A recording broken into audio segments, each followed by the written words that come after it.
এখানে হিন্দু মুসলমান বলে কিছু নয়। এই যে দুষ্কৃতীরা ঘাঁটি নিয়েছে, এরা মানুষের মধ্যে বিভ্রান্ত ছড়াচ্ছে। ভাত দিতে পারবে না, পেটে লাথি মারার অধিকার তোমাদের নেই বন্ধু। পার্টি করছো, করো, ভালো ভেবে করো। খুব মার খাবে, খুব মার মারবে পুলিশ, এরপরে মানুষ পেটাবে। এখন বাবরের সরকার নেই, এখন শ্যামাপ্রসাদের সরকার। উনি নিজে দুর্নীতি করেছেন, তো উনি জানেন কোথায় কোথায় দুর্নীতি আছে। একটা মুখ্যমন্ত্রী এই ভাষায় কথা বলছে আর হোম ডিপার্টমেন্ট তার বিরুদ্ধে কোনো পদক্ষেপ কেন হয় না? কারণ উনি মুখ্যমন্ত্রী বলে। মুখ্যমন্ত্রী তো আইনের বিরুদ্ধে হতে পারে না, এ কথা কোনো মুখ্যমন্ত্রী বলতে পারে না। নির্দিষ্ট ধর্মকে, নির্দিষ্ট সম্প্রদায়কে। একজন মুখ্যমন্ত্রীর প্রকৃত যে কি কাজ, আমাদের পশ্চিমবঙ্গের মুখ্যমন্ত্রী সেই কাজ না করে বেশিরভাগ অকাজ আর কুকাজে ব্যস্ত। হ্যাঁ, আমি কেন বলছি, উনি গতকাল একটা বিবৃতিতে বলছেন যে আমি তো কেবলমাত্র মসজিদের মাইক খুলতে বলিনি, আমি মন্দিরের, গির্জার, চার্চের মাইক খুলতে বলেছি। আমি বলি, মহাশয়, মাইক খোলার জন্য কতগুলো কমপ্লেন আপনার কাছে এসেছে যে আপনি মাইক খোলার জন্য ব্যস্ত, কিন্তু বলৎকারের জন্য কতগুলো কমপ্লেন আপনার কাছে রয়েছে নিশ্চয় আপনি জানেন। তাহলে সেই বলৎকারকে বন্ধ করার জন্য আপনি পদক্ষেপ নিচ্ছেন না কেন? মাইক খোলার জন্য যেমন পদক্ষেপ নিচ্ছেন, তেমন খুব কঠিন ভাবে বলৎকার বন্ধ করার জন্য তো পদক্ষেপ নেওয়া উচিত, তাই না? ওনার মুসলিমদের মহরম নিয়ে উনি ব্যস্ত, কিভাবে বন্ধ করা যাবে, কিন্তু উনি এটা চিন্তা করছেন না যে লক্ষ্মীর ভান্ডার বন্ধ করে দিয়ে অন্নপূর্ণা ভান্ডার না পেয়ে কতজন, কত গরিব পরিবার তারা নিজের মেয়ের ওষুধ আনতে পারছে না, নিজের সন্তানের স্কুলের ফি পেমেন্ট করতে পারছে না, সেদিকে ওনার খেয়াল নেই। কুরবানির গরু বন্ধ করতে গিয়ে উনি কত গোপালকের পেটে লাথি মারলেন, সেগুলো উনি ধ্যান রাখছেন না। আসলে একজন প্রকৃত মুখ্যমন্ত্রীর উচিত কি, যে সুস্থ সমাজ ব্যবস্থা কিভাবে আসে সেই বিষয়ে চিন্তা করা, কিন্তু উনার চিন্তাটা সম্পূর্ণ আলাদা। উনি যখন বিরোধী ছিলেন তখন উনি একটাই প্রশ্ন ছিল উনার মুখে, জিহাদি, বাংলাদেশি, পাকিস্তানি, রোহিঙ্গা। এখন মুখ্যমন্ত্রী হবার পরে ওনার মুখে সেই একই আছেন, জেহাদি, শুক্রবারি, বাংলাদেশি, পাকিস্তানি ইত্যাদি। পশ্চিমবঙ্গকে কিভাবে ডেভেলপমেন্ট করতে হবে সেদিকে তো একটা কাজও এখনো পর্যন্ত সঠিকভাবে দেখা যায়নি। হ্যাঁ, আপনারা বলছেন যে তৃণমূলের সময় দুর্নীতি ছিল। আরে মশাই, তৃণমূলের সময় দুর্নীতি ছিল বলেই তো সাধারণ মানুষ বদলে দিয়ে বিজেপিকে নিয়ে এসেছে, কিন্তু দুর্নীতি তো আরো বেড়ে গেছে। যদি না বেড়ে যেত তাহলে বালির সিন্ডিকেট চলছিল তৃণমূলের সময়, দাম বেশি ছিল। এখন বালির দাম বেড়ে গেল কেন, পাথরের দাম বেড়ে গেল কেন? তার মানে সিন্ডিকেট তখনও ছিল, এখনো ছিল, বরং হয়তো বেড়ে গেছে। নাম্বার 2, ধর্ষণ কি করে বেড়ে গেল?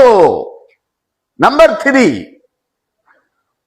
দিন দাহারায় রাস্তাঘাটে মানুষ উচ্ছৃঙ্খল হয়ে খুন করছে, ডিম থেরাপি চলছে, এগুলো সমাজের পক্ষে কি ভালো? শিক্ষা ব্যবস্থা কোথায়? তাই আমি বলবো, সম্মানীয় মুখ্যমন্ত্রী শুভেন্দু অধিকারী জি, আপনি এই অকাজ কুকাজে যে সময়টা ব্যয় করছেন, মনে হয় পশ্চিমবঙ্গের স্বার্থে পশ্চিম বাংলাকে নির্দিষ্ট পথে এগিয়ে নিয়ে গিয়ে ডেভেলপমেন্ট কিভাবে করা যায় যদি সেটা করতেন, তাহলে হয়তো আপনার স্বপ্নটা কিছুটা হলেও সফল হতো। কারণ আপনি বলেছেন না 100 বছর বিজেপি রাজত্ব করবে বাংলায়। আপনি কি বাংলার মানুষকে নিশ্চয়ই চেনেন? 35 বছর সিপিএম কে রাখার পর তাদের কি অবস্থা হয়েছিল, তাই পরিবর্তন করে টিএমসি কে এনেছিল। টিএমসি কে 15 বছর দিয়ে কি অবস্থা হয়েছে সেটা বুঝতে পারছেন। আর আপনি যেভাবে গাড়ি চালাচ্ছেন তাতে আপনাকে 5 বছরের পরে রাখবে কি না সেই বিষয়ে আপনাকে চিন্তা করতে হবে। 100 বছর অনেক দূরে। তাই এমন কাজ করুন যেন কমপক্ষে আরো 10 বছর রাজত্ব করতে পারেন। কেবলমাত্র একটা সম্প্রদায়ের পিছনে কাঠি দেওয়ার চেষ্টা করলে পশ্চিমবঙ্গের সকলকে আপনি খুশি করতে পারবেন না। হয়তো কিছু অন্ধ ভক্তকে খুশি করতে পারবেন, কিন্তু পশ্চিমবঙ্গের জনগণকে আপনি খুশি করতে পারবেন না। তাই একজন সাধারণ নাগরিক হিসেবে আপনাকে বললাম, রাজ দায়িত্ব পেয়েছেন, রাজ দায়িত্ব পালন করুন। আপনি আইনের ঊর্ধ্বে নন, আপনি সংবিধানের ঊর্ধ্বে নন। সুতরাং আপনার কাছে আইন সকলের জন্য সমান হওয়া উচিত, সংবিধানকে মেনে চলা উচিত, এবং আপনাকে কে ভোট দিয়েছে বা না দিয়েছে সেটা বড় কথা নয়। আপনি এখন বর্তমানে সকল ধর্মের, সকল জাতির, সকল মানুষের মুখ্যমন্ত্রী। এই কথাটা কিন্তু ভুললে চলবে না। যাই হোক, আমি চেষ্টা করব বা আল্লাহর কাছে প্রার্থনা করব আপনার শুভ বুদ্ধির উদয় হোক। ধমকাচ্ছেন কাকে অধিকারীদা? আপনি নিজে কবে চমকে যাবেন বুঝতে পারবেন। এত বেশি ভাট বকা ভালো নয়, এত বেশি মিথ্যে প্রতিশ্রুতি দেওয়া ভালো নয়। আপনি যেসব প্রতিশ্রুতিগুলো দিয়েছিলেন পালন তো করতেই পারছেন না। আপনি না 450 টাকায় গ্যাস দিতে পারছেন না, আপনি ওই পেট্রোলের দাম 10 টাকা করে কমাবে বলেছিলেন, আরো তো বাড়িয়ে দিয়েছেন হয়তো, না ওটা করলেন না। লক্ষ্মী ভান্ডার যারা পেত সবাই, সেগুলো অন্নপূর্ণা ভান্ডার নাম বলে সবাইকে তো দিতে পারলেনই না, এমনকি বন্ধই করে দিলেন। আবার কোনো মাসে হয়তো কিছু লোককে দেবেন, আবার একটা অনুষ্ঠান করে যোগ্য মতো করে টিভিতে প্রচার করে এমন কিছু করবেন যাতে অনেক কিছু করে দিয়েছেন, এটা করছেন ওটা করছেন, মানে খবরের শিরোনামে যাতে থাকা যায় সেই সব ব্যবস্থা করেন। আর আপনি কি বলছেন 100 বছর থাকবেন?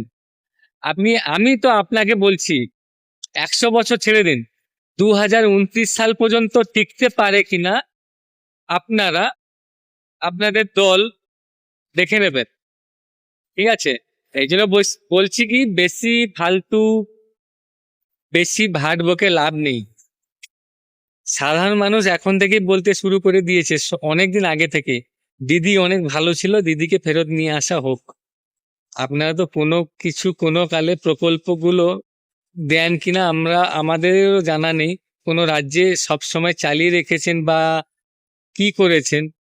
আমাদের রাজ্যের কথাই বলি, অর্ধেকগুলো প্রকল্পই তো এখনো দেননি, এবং যেগুলো দেবে বলছেন সেগুলো আবার ওই মানে ভিক্ষে দেওয়ার মতন করে এমন একটা আভাব করছেন যেন ভিক্ষে দিচ্ছেন। আরে অধিকারীদা, আপনার মাথাটা ঠিক আছে তো? ডাক্তার দেখিয়ে নিন। প্রত্যেক মাসে এরকম অনুষ্ঠান করে যোগ্য করতে হবে না, আর খবরের শিরোনামে থাকতে হবে না। আপনি সকালে কি করেন, বিকালে কি করেন, সন্ধ্যেবেলা কি করেন, নিউজ চ্যানেলগুলো দেখিয়ে দেখে পাগল হয়ে যাচ্ছে, ঠিক আছে? এই জন্য বলছি, সোশ্যাল মিডিয়ার কর্মীদেরকে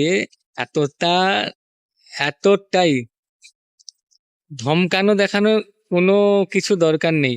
কারণ আমরা যখন সোশ্যাল মিডিয়া করি না, কাউকে দেখে করি না, আর আপনাদেরকে ভয় করে করি না। দম আছে বলে সোশ্যাল মিডিয়া করি আমরা সবাই, আর আমাদের সবাইকে ধমকি চমকি দেখিয়ে লাভ নেই, আপনাকেই চমকে দেওয়া হবে। টেনশন করবেন না, আমরা আছি, আমরা আবার দিদিকেই নিয়ে আসবো। আর তুমি যেসব লোকেদেরকে সাহায্য করবে বলছো, সেই গ্যারেন্টির একটা গ্যারেন্টি গুন্ডা দমন আইন যেটা পাস করেছিলে, পাস করাতে পারলে বলছি ফালতু ভাট বকবেন না, ভালো কাজ করুন। ভালো কাজ করলে সবাই সাপোর্ট করবে, না হলে ওই 29 পর্যন্ত থাকবে, কোনো গ্যারান্টি নেই। আপনাদের যেসব প্রতিশ্রুতিগুলো ছিল ওগুলো তো ভাঁওতাবাজি সবাই আগে থেকে জানতো, ঠিক আছে? আর আমাদের দিদি যা প্রতিশ্রুতি দিয়েছিল সবগুলোই পূরণ করে দিয়েছে, সবগুলোই, আরো বেশি বেশি করে সবাইকে দিয়েছে। আর আপনি যাদের আজকে সোশ্যাল মিডিয়া দুজনের নাম বললেন, আরে আমাদের দিদি যখন ক্ষমতায় ছিল, আপনাদের বিজেপির লোক হোক আর সিপিএম এর লোক হোক আর আদার্স কোনো পার্টির লোক হোক, সবাইকেই দিয়েছে, কাউকে বাদ বিচার করেনি। প্রকল্পগুলো সবাইকেই দিয়েছে, আপনার বাড়ির লোকও পেয়েছে প্রকল্প। তাহলে আপনি এখন ওইসব প্রকল্পে যারা বিরোধিতা করছে তাদেরকে কি বলছে, আপনারা তো আপনি আমাদেরকে ভোট দেবেন না, এটা করবেন না। তা ভোট দেবে কি করে? আর নাও যদি ভোট দেয় তো কি আছে, প্রকল্প সবার পাওয়ার অধিকার আছে। ঠিক আছে? কারণ ওই টাকাগুলো আপনি আবার আপনার বাড়ি থেকে দিচ্ছেন না, ওই টাকাগুলো সবার ট্যাক্সের টাকা। ঠিক আছে? আর কেন্দ্রে আর রাজ্যের ডবল ইঞ্জিন বলেছিলেন, ডবল ইঞ্জিনের ধোঁয়া বেরিয়ে গেছে, ডবল ইঞ্জিনের ধোঁয়া বেরিয়ে গেছে। ওই ডবল ইঞ্জিন যদি আমাদের মমতা দিদি পেত না, আজকে ওই ভান্ডারগুলো তার ডবলের ডবল হয়ে যেত। ঠিক আছে? একা যা করিয়ে দেখিয়ে দিয়েছে, আপনারা ডবল ইঞ্জিনের ধোঁয়া বের হয়ে যাচ্ছে, দিতে পারছেন না। ঠিক আছে? এই জন্য বলছি, অধিকারী বাবু ভালো করে মাথা ঠিক রেখে কথা বলবেন। আর খবরের শিরোনামে সবসময় থাকার দরকার নেই, নিজে কাজ করে দেখান, কাজ করে দেখালে সবকিছু ঠিক হবে। কথায় আছে না, খালি কলসি প্রচুর জোরে জোরে বাজে, কিন্তু ভর্তি কলসি বাজে না। ঠিক আছে? সেই অবস্থা তোমার, এই অধিকারীরা একই অবস্থা। আমরা আছি, ঠিক আছে, এইসব প্রতিবাদ করার জন্য। আপনি ভাট বেশি বকবেন না আর বেশি ফালতু কথা বলবেন না। ওকে?